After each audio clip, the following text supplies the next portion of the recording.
Her scream cut through the salty air like a siren. "Get your beast away from me!"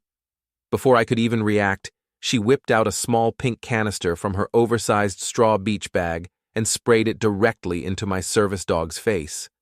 Pepper spray. I watched in stunned horror as Sadie, my sweet golden retriever, yelped and collapsed onto the hot sand, her eyes squinting shut, her body trembling. My stomach dropped. Time slowed. People around us froze. Some stared, others shouted. And then Karen turned to the crowd with tears in her eyes and shouted, "She attacked me! That dog lunged at me!" I couldn't speak. I couldn't breathe. My dog, my only support, was lying helpless, and somehow I was the one being accused. But let me take you back to where this all began, because the truth, it didn't start with pepper spray. It started with a walk I didn't even want to take. Just a few weeks earlier, I had moved into Seabreeze Grove, a quiet HOA-controlled beachfront community in Northern California. I was recovering from a rough patch, 2 years of panic attacks, isolation, and a medical diagnosis that left me feeling like my life had shrunk overnight. The move was supposed to be a fresh start, clean air, calmer mind, better mornings. Sadie, my golden retriever, wasn't just a pet. She was trained to help me through the worst of it, detecting anxiety spikes, guiding me through crowded places, grounding me when I spiraled. I got her through a veterans support program after my time in the Navy. She saved me more times than I could count. The first few days in Seabreeze Grove were peaceful. I kept to myself mostly, walked early in the mornings or just after sunset. Sadie loved the beach. She would trot beside me, her harness clearly labeled "Service Dog, Do Not Pet," and never once caused trouble. Most people smiled at us, some waved, a few kids asked questions. No big deal. Then I met her. Karen. She introduced herself as Miss Andrea Whitmore, but everyone in the HOA just called her Karen behind closed doors, and I would soon learn why. She was the self-proclaimed eyes and ears of the Grove. Mid-50s, sun hat as big as a satellite dish, always on the phone or scribbling something into a little notepad. She approached me one afternoon while Sadie and I were reading near the boardwalk. "I hope you're aware," she said, without even introducing herself, "that dogs aren't allowed on that part of the beach." She pointed to a nearby dune. I looked down. Sadie was clearly on the permitted side, and her harness couldn't have been more obvious. "She's a service animal," I said gently. "We're well within the guidelines." Karen narrowed her eyes. "That doesn't mean she can run wild. Some people have allergies or fears." "She's leashed, and she's working," I said, keeping my tone calm, like my therapist taught me. "If there's a problem, you can contact the HOA."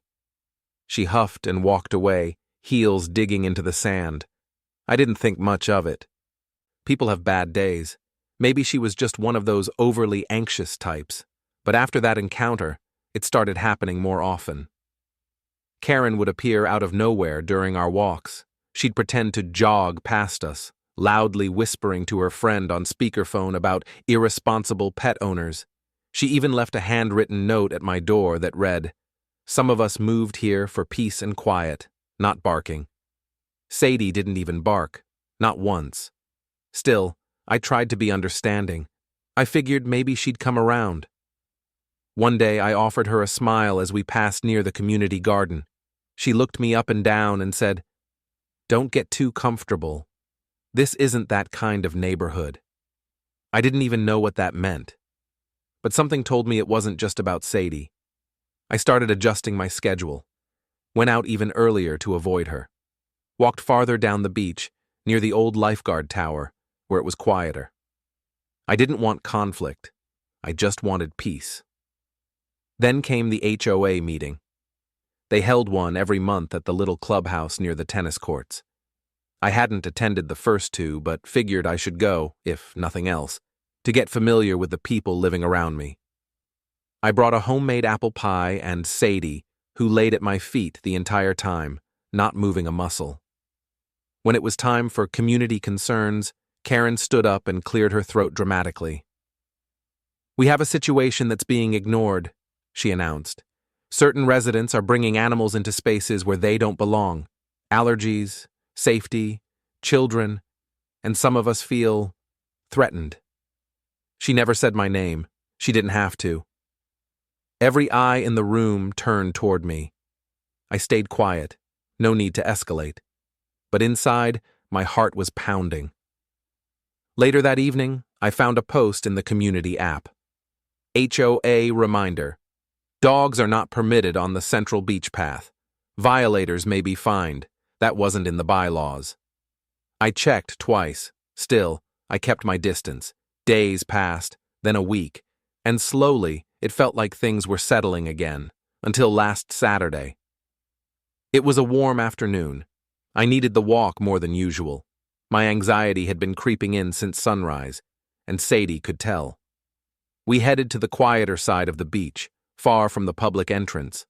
I brought my earbuds, a book, and a frozen water bottle for Sadie. We sat near a driftwood log under the shade of a ragged umbrella. For a while, everything felt normal, until a voice rang out, "Oh, you again." I looked up. Karen.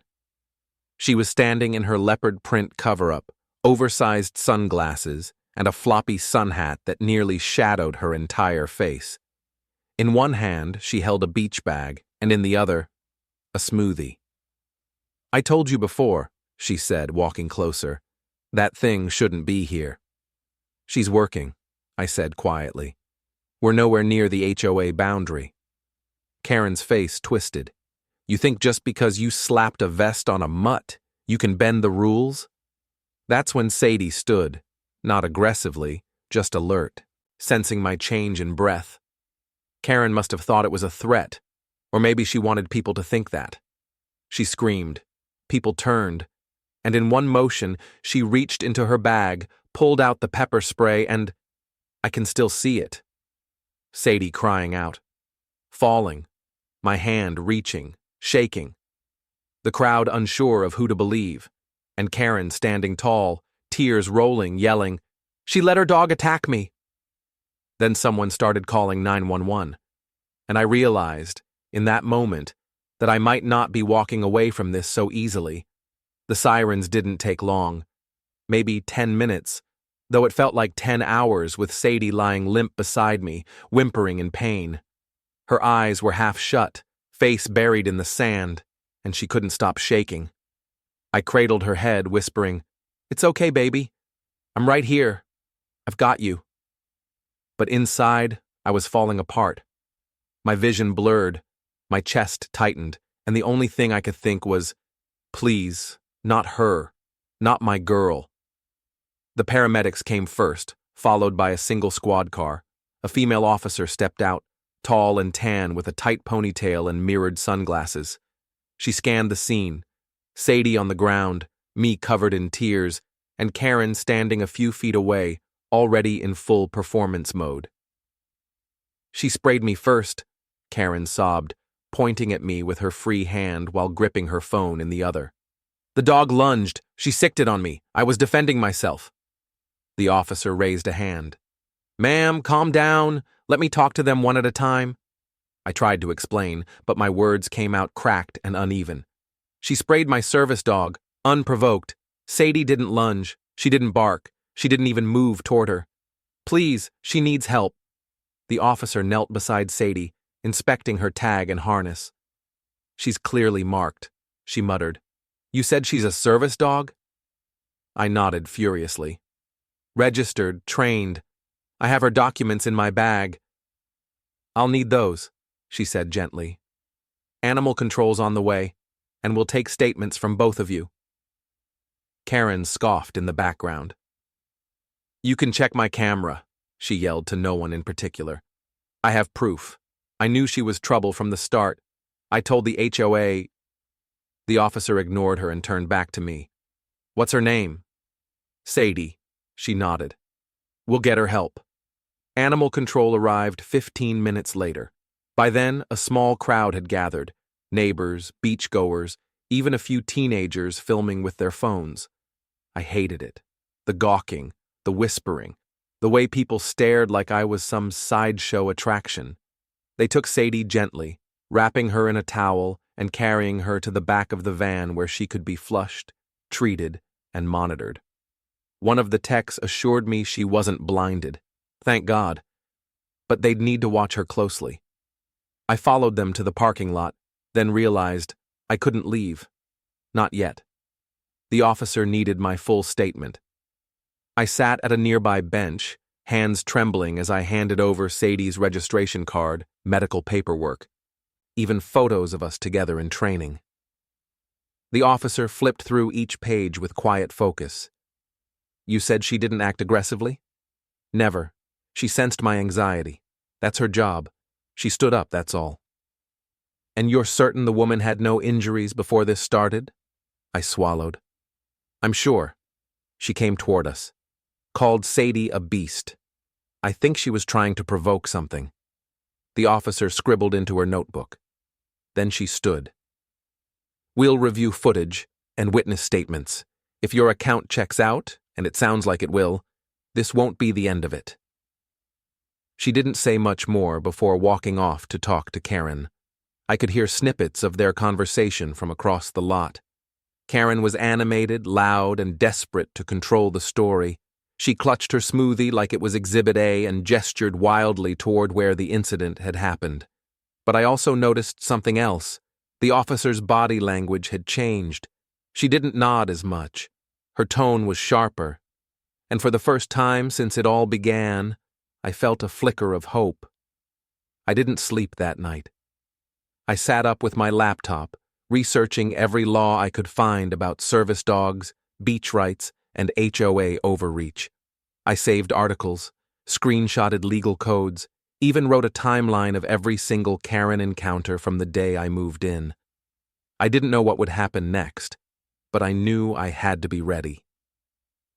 Sadie came home the next morning with eye drops, a pain patch, and strict instructions to rest. She was groggy but alive, tail wagging weakly as she curled up beside me on the couch. I couldn't stop crying. For 3 days, everything was quiet. No HOA letters, no angry knocks. Just silence. Then on the 4th day, I received a notice. Certified envelope. HOA letterhead. Inside was a formal notice of violation stating that I had endangered another resident and disturbed beach harmony and would be fined $500 unless I provided evidence to refute the claim. I laughed out loud, not because it was funny, because it was insane. I called the HOA office immediately. Who filed this? I asked, holding back rage. An anonymous report, the voice on the other end said coldly. But the board reviewed the complaint and determined it merited disciplinary action.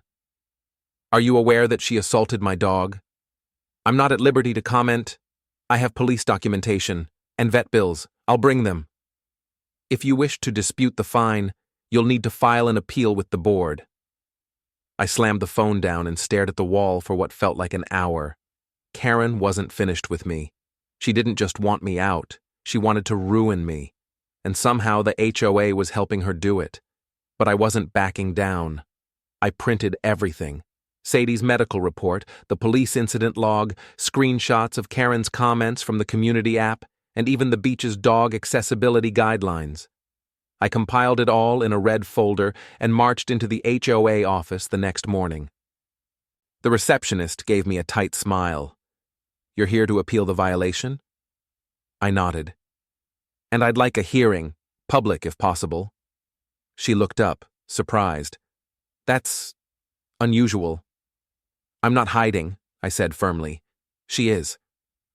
I left the folder on the counter and walked out. That night, I received another message through the app. From a neighbor I barely knew. Hey, just wanted to say I saw what really happened that day. If you need someone to speak up, I'm here. It was the first sign I wasn't alone. But before I could respond, a loud knock shook my front door. I opened it, and there she was, Karen, red-faced, shaking, holding a clipboard. You think you're clever? She hissed. You want to drag this out in public? Fine, but I'll make sure everyone knows who you really are. I didn't answer. I just stared, steady and silent, like Sadie would have done. Karen stepped forward, nose inches from mine. Then she whispered, "You're going to wish you never moved here." And with that, she walked away, leaving a thin cloud of perfume and venom behind her. What I didn't know then, what no one knew, was that someone else had filmed the entire pepper spray incident from the dunes. And that video was about to blow everything wide open. It started with a ping. Just after sunrise, as I was pouring kibble into Sadie's bowl, my phone buzzed on the counter. I thought it was another automated HOA message, or maybe another neighbor wanting to offer support privately but too scared to say anything publicly. But it wasn't a message. It was a tag, a post, from a local community page I didn't even follow. Entitled, "Woman Maces Service Dog on Public Beach, Claims She's the Victim. Caught on camera." My heart dropped. I clicked the link so fast, I nearly dropped the phone. There it was, a clear, steady shot from a smartphone. The video was maybe 2 minutes long, filmed from the grassy dunes near the west side of the beach. The angle wasn't perfect, but it was enough. You could see me sitting peacefully with Sadie at my side, our umbrella flapping gently in the wind. Then Karen storming over, her finger jabbing the air. Her voice, though distorted by distance, came through in bursts. "That thing shouldn't... Here!" Then the lunge, the spray, Sadie's whimper, and most importantly, you could see Sadie never moved toward her, not once. The comment section exploded, hundreds of strangers weighing in. "That poor dog!" "You can clearly see the vest, she's lying. She should be arrested. I hope the owner sues her into next week." I didn't know who posted it, but someone had saved me from having to prove what I lived through. That video was undeniable. I sat on the edge of the couch, tears welling in my eyes, and for the first time since it happened, I exhaled, like really exhaled. But the storm wasn't over. Less than an hour later, Karen's name began circulating, not from me, but from commenters who recognized her. Someone even tagged the HOA's official Facebook page and wrote, "Is this the kind of leadership you support?" Another post followed, then another. By mid-afternoon, the HOA office had to close their comment section due to the flood of messages. But something was brewing behind the scenes. That same day, I received an email from the HOA secretary inviting me to a closed-door hearing regarding the incident. They said it was scheduled for Thursday, and they strongly recommended I bring all relevant evidence. No apology, no acknowledgement of the video. Just legalese. I decided I wouldn't go in quietly. With help from a friend in town, Danielle, a former paralegal I'd met at a local mental health support group, I put together everything: the vet bill, the medical report, witness messages, and now, the video.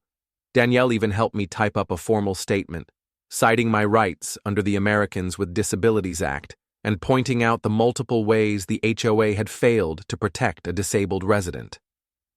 The day before the hearing, I took Sadie to the vet for a checkup. Her eyes were healing, but slowly. She'd flinch at sudden movements now, didn't enjoy the beach anymore. She'd once loved it, bounding in the tide, digging shallow holes, rolling in seaweed. But now she tensed the second we neared the sand. Still, she wagged her tail when I kissed her forehead and said, "We're going to make this right." Thursday came fast. The clubhouse was quiet when I arrived, a strange tension in the air. I wore a simple blue blouse and jeans. Danielle came with me, holding a notepad and a look that said, "Don't mess with us." Sadie wore her vest again, walking a little slower than usual, but proudly at my side. The board members sat at a long table, 7 of them in total. At the far end sat Karen. She wore a cream suit and a wide-brimmed hat, as though preparing for a photo shoot. Her lips were pursed. She didn't look at me. The board chair, a balding man named Robert, opened the meeting. We're here today to address the incident that occurred on Seabreeze Beach. Both parties will be allowed to speak. We ask that everyone remain respectful. I nodded. Karen crossed her arms. They let her speak first. I feared for my life, she began, her voice trembling dramatically. The dog was massive, aggressive. It growled and lunged. I didn't want to use my spray, but I panicked. I genuinely believed I was in danger. Robert nodded slowly. Do you have any medical documentation of injuries? She blinked. No, but trauma isn't always visible. Do you have any proof the dog lunged?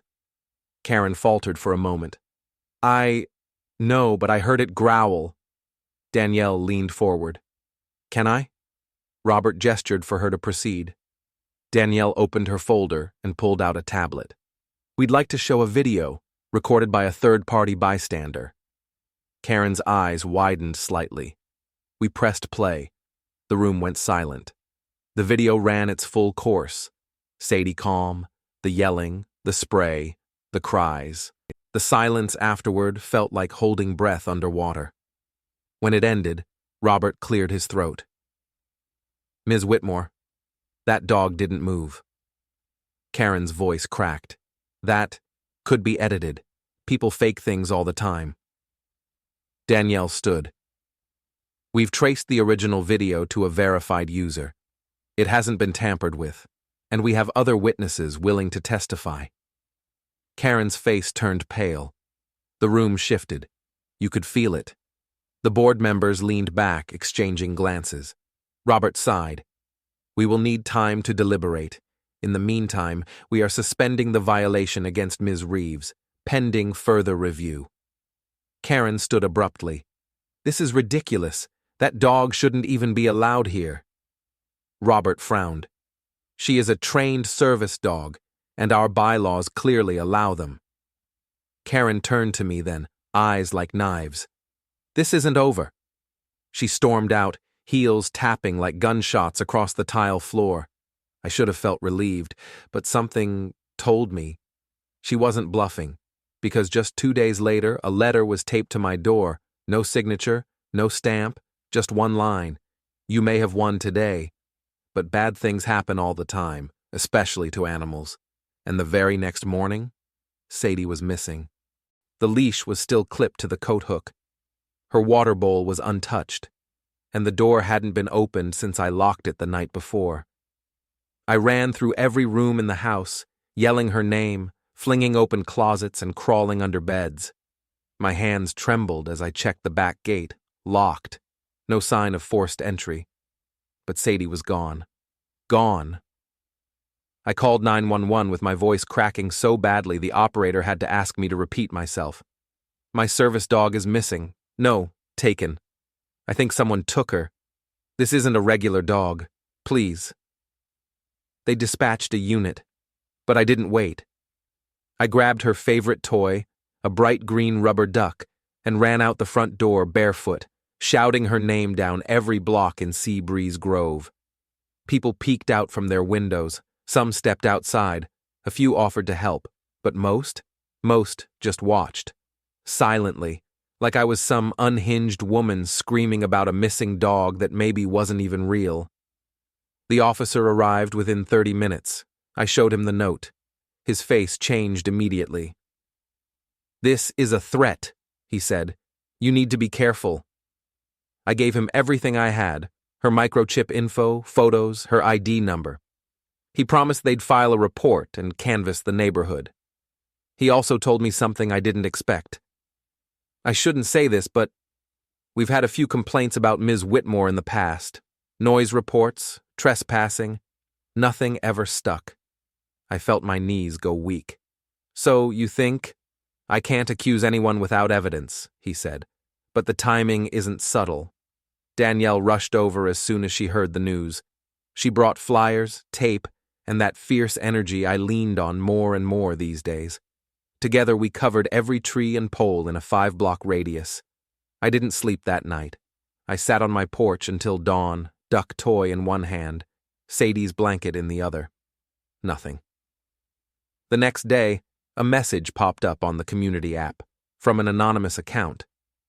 Maybe the dog ran off because it didn't want to serve someone like you anymore. It had one like. No replies, but I knew exactly whose tone that was. Karen. She was losing ground and getting reckless. Danielle had a friend in animal rescue who helped us widen the search. We started contacting local vets, shelters, and animal control centers. By day 3, a group of college kids volunteered to help after seeing the video online. They canvassed nearby beaches and alleys. They even flew a drone over the marshlands behind the neighborhood. Still nothing. And then, just as hope began to fade, I got a call. Blocked number. I hesitated, but answered. "You want your dog?" a muffled voice said. My heart stopped. "Who is this?" I whispered. "You'll find her behind the tennis courts, in the shed. But you didn't hear this from me." Click. I dropped the phone. Danielle was with me, and without a second thought, we jumped in her car and drove to the courts. The HOA storage shed sat tucked behind a chain-link fence, locked with a rusted padlock. I didn't wait. I climbed the fence, kicked the door open with my heel, and gasped. Sadie. She was curled in the corner on an old pool tarp, shaking, weak, and wrapped in a dirty towel. Her eyes fluttered open when she saw me. "Sadie," I breathed, falling to my knees. She whimpered and tried to move but couldn't stand. Danielle was already calling the police. An ambulance came, for Sadie. They rushed her to the animal ER while I sat in the back of the patrol car, giving a full statement. This time the officers didn't hold back. They opened an investigation. They treated it like a criminal case, because it was. Trespassing, animal cruelty, harassment, stalking. It was piling up, and they had a suspect. But then, a twist I didn't see coming.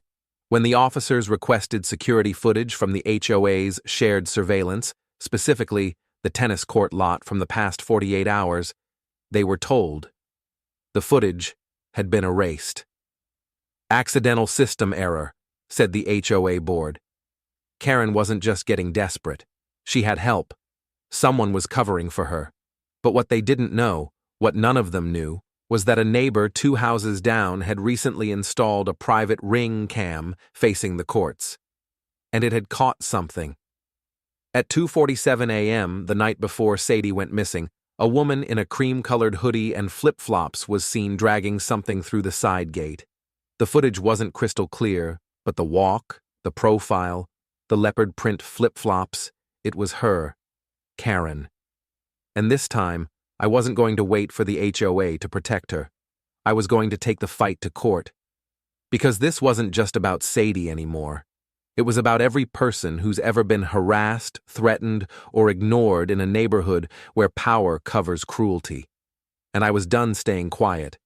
But then, something even worse happened.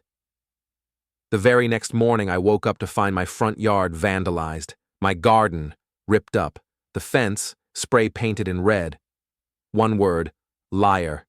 And beneath it, a dead fish nailed to the wood. I stood frozen in my pajamas, clutching a coffee mug that suddenly felt ice cold in my hand. The word stared back at me, liar, in jagged red paint across my white picket fence. A fish, a real, dead fish, nailed just beneath it. Flies already buzzed around it like a twisted crown. Danielle arrived 10 minutes after I called her, still half-dressed, no makeup, hair tied in a messy bun. She stopped cold at the curb. "Oh, my God." Sadie stayed inside. I didn't want her anywhere near this mess. She was healing, slowly, eating again, moving more, but loud noises still startled her, and she whimpered in her sleep almost every night. Danielle took pictures of everything. I called the police again, same officer. This time he didn't even bother to hide his disgust. "She's escalating," he said. "Whoever's behind this, it's more than harassment now. This is intimidation." "And I'm not backing down," I replied. The officer nodded. "Then you need a lawyer, a real one. If you want a restraining order, criminal charges, anything, it's time." Danielle already had someone in mind. His name was Colton Myers, a civil rights attorney with a bite, ex-military, fought for disabled vets, tenants abused by landlords, and more than one high-profile HOA bully case. He met me that same evening at a local diner, Sadie curled beside me in her vest. He didn't flinch when I told him everything, from the beach to the shed to the fish on my fence. He just listened, took notes, and then said something I wasn't expecting. "She's not working alone." I blinked. "What do you mean?" "This level of boldness? It smells like protection. HOA board members, maybe even someone on the legal team. You've rattled her, and now she's pushing back. But this? The spray paint, the threats, the dog? This isn't about a leash rule anymore. This is personal." "I don't even know her," I said. "Why would she do this?" Colton leaned in. "That's the thing with people like her. It's not about you. It's about control.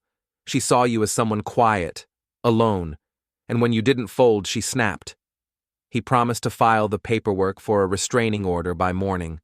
And then, if the court allowed, we'd sue the HOA, not just Karen, for negligence, discrimination, and willful endangerment of a disabled resident.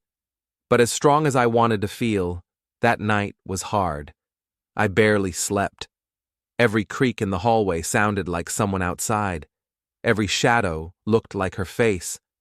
At 3:12 a.m., I woke to Sadie growling softly by the front door. I turned on the porch light, heart pounding. No one, just the wind and the painted word still staining my fence. The next morning, Colton called. He sounded excited. "There's going to be a hearing," he said. "Restraining order, 1 week from today. But here's the best part. We're filing an emergency injunction to prevent the HOA from interfering with your property until this is resolved." I nearly cried. The tide was turning, or so I thought. Because not even 3 hours later, I received a formal notice from the HOA. Hand-delivered, no signature. It read, "Effective immediately, due to rising community tensions and potential liability risks, Seabreeze Grove HOA formally requests that Ms. Reeves refrain from using all communal spaces, including the beach, tennis courts, and clubhouse, pending outcome of her ongoing dispute with fellow resident Ms. Whitmore." They were banning me from the very community I paid to live in. Not permanently, not officially, but enough to send a message. I brought the notice straight to Colton. He raised an eyebrow. "Perfect. They just gave us evidence of retaliation. This will help the case. Let them dig their own grave." And dig they did. By that weekend, I'd been labeled a troublemaker in whispers. Some neighbors stopped waving. One woman who once brought me cookies now turned her back when I passed her house. I'd gone from invisible to infamous. Still, a few kind souls held strong. The neighbor with the Ring camera? He offered to testify. A young mom from 3 blocks over brought flowers and apologized for the neighborhood's behavior. "You're brave," she said, "and I'm sorry people don't see that." I needed those words more than I realized. The day of the hearing came faster than expected. Danielle drove me. Colton met us at the courthouse steps. Karen arrived late. She wore a black dress and pearls like it was a funeral. Her face was stone, but she didn't come alone. The entire HOA board came with her, all 7. They sat behind her like a wall of judgment. But none of them noticed the man in the back row filming everything. A local journalist who'd caught wind of the viral video and decided to dig deeper. I didn't know him, but I would soon. The judge was firm and to the point. "Ms. Reeves, you're seeking a temporary restraining order against Ms. Whitmore due to repeated harassment, endangerment, and threats to your person and your service animal?" "Yes, Your Honor." "And you have submitted video evidence, photographic documentation, and police reports to support this?" "We have," Colton said, handing over a packet. Karen's lawyer stood. "This is a misunderstanding. My client was defending herself. She has been the victim of targeted online harassment and community slander. The dog's behavior was unpredictable." "The video shows otherwise," the judge interrupted. Karen's mouth fell open. He turned to her. Ms. Whitmore, have you submitted any evidence that contradicts the footage? She didn't answer. He sighed. I am granting the restraining order, effective immediately. I exhaled, shaky and stunned. But the judge wasn't finished. And based on the patterns of behavior outlined here, I am recommending this case be escalated for potential criminal charges and civil action. Furthermore, the HOA's actions toward the plaintiff raise serious red flags. I suggest the board retain independent legal counsel before further proceedings. Karen's face turned bloodless. The courtroom buzzed. As we left, Colton smiled for the first time. She's done playing, but now, we hit the board next. And I was ready, until we got to my house, and saw that it had been broken into. The front door was ajar. The wood was splintered around the lock, and Sadie was barking wildly from inside, her voice hoarse but strong. Danielle pushed me back instinctively as Colton stormed forward, his instincts from his military days kicking in fast. Stay here, he ordered. I'll clear it. We waited behind the car, my heart thudding in my throat as I watched him disappear through the door. Seconds later, I heard him shout, It's clear, come in! I ran. Sadie bounded into my arms, trembling but unharmed. Her paws were dusty and her water bowl was knocked over. I clutched her to my chest and let the tears fall. Not again. Not again. The living room had been ransacked. Drawers pulled open, cushions slashed, framed photos of my parents shattered on the floor. Whoever broke in wasn't just looking for something. They wanted to hurt something. The worst part? They left a message, scrawled in red spray paint across my living room wall. You don't belong here. I sat on the floor, arms around Sadie, eyes locked on those words, and something broke inside me. Not the kind of break that leaves you in pieces, the kind that sets fire to everything. 2 days later, Colton helped me file the civil suit. We sued the HOA for negligence, discrimination, and emotional distress. We named Karen directly for criminal trespass, animal cruelty, harassment, and threatening a disabled person. But that wasn't all. The journalist in the courtroom? His name was Mateo Sloan. He reached out after the hearing and asked for an interview. This story's bigger than just you, he said. This is happening all over the country. Disabled folks pushed out, harassed, erased by people with power and a clipboard. I said yes. The interview aired within a week. It included the beach video, police reports, ring cam footage, screenshots of HOA harassment, and pictures of Sadie, lying in that dark shed, her golden fur dimmed by dust. The reaction was immediate. National outlets picked it up. A disability rights organization launched a petition calling for HOA reforms. My inbox flooded with messages from strangers, veterans, parents of autistic children, elderly folks, who had been pushed around by HOAs just like Seabreeze Grove. Karen's name trended on local news. The board issued a public statement. It was stiff, defensive, and fell flat. They tried to offer me a private settlement to walk away. I said no. Then came the subpoenas. Turns out the HOA hadn't lost the surveillance footage from the night Sadie was taken. They'd deleted it intentionally.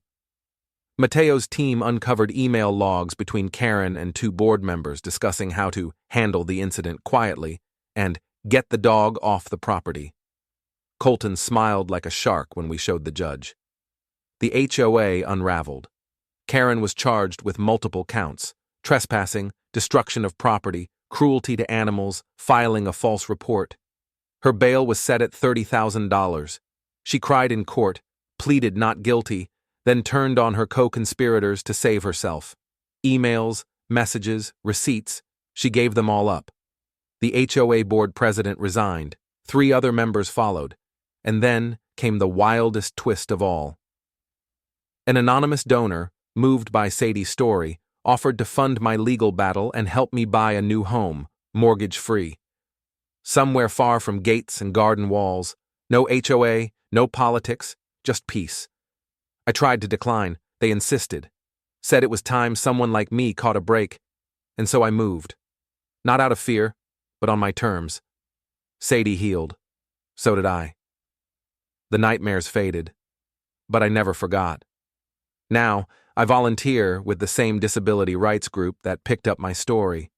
We help others who feel small and alone in the face of bullies hiding behind rules. We tell them, you're not crazy, you're not overreacting, and you're not alone. And Karen? Well, she's banned from every HOA leadership position in the state. She'll serve time, too. Not much, but enough. The last time I saw her was at the final court date. She looked at me, eyes hollow, face stripped of that smug armor. I didn't say anything. I didn't have to. Because Sadie stood by my side, tail wagging gently, eyes steady and strong. And sometimes, silence is the loudest justice of all.